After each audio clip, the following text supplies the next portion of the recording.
મારું નામ પ્રવીણભાઈ ખોડાભાઈ કાનપરિયા, ગામ ફીફાદ, અને આ 50 વીઘા જમીન, અને એની અંદર મેં કપાસ વાવ્યો હતો, ખાતર વાવ્યું હતું, અને આ ટાઈપની અત્યારે જમીન થઈ ગઈ છે પાણીની નુકસાનીથી, અને કોઈ વાવેતર થાય એવી કોઈ શક્યતા જ નથી. ખર્ચો કર્યો તો એમાં વીઘે 15-20 કિલો ડીએપી વાવ્યું હતું, અને બિયારણ પસા ઠેલી બિયારણ, એ બધું અત્યારે વહી ગયું છે. જમીન જ નથી, આ વાવેતર થાય એવું કોઈ સ્થિતિ જ નથી. આમાં કોઈ બી કોઈ બી હાલતમાં આમાં વાવેતર થાય એવું છે નહીં.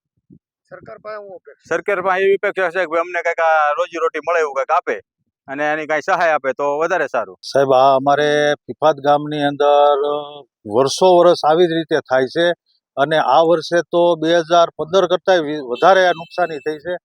અમારે કોઈ પણ ખેડૂત આખા ગામની અંદર ખેડૂત જેટલા આવતા હોય એટલા બધાને પારાવાર નુકસાન થયું છે, અને 100% નુકસાની થઈ છે.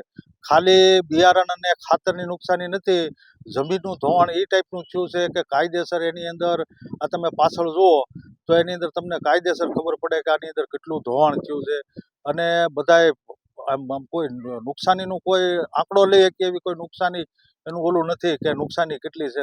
પારાવાર નુકસાની થઈ છે, અને ગામની અંદર કોઈ ખેડૂત કોઈ એમ નથી કહેતું કે મારું ખેતર નથી ધોવાણું. 100% બધાના ખેતર ધોવાણા છે, અને આ પાણી આડેધડ પાણી પીડ્યું છે, અને બહુ નુકસાની થઈ છે.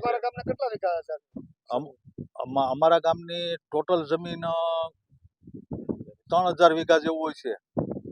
હા, એની અંદર કોઈ જાતની, કારણ કે શેત્રુંજી કાંઠાનું ગામ છે, અને ઉપરવાસ ડુંગરાનું પાણી આવ્યું, શેત્રુંજીનું પાણી આવ્યું, એટલે બધું પાણી ભેગું થયું, એટલે બહુ ધોવાણ થયું.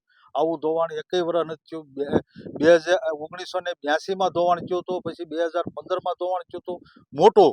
બાકી તો દર વર્ષે થાય છે. આ વર્ષે 2025માં એવું ધોવાણ થયું છે કે કાયદેસર 82 અને 15 ભૂલી જવાય એ ટાઈપનું નુકસાની છે.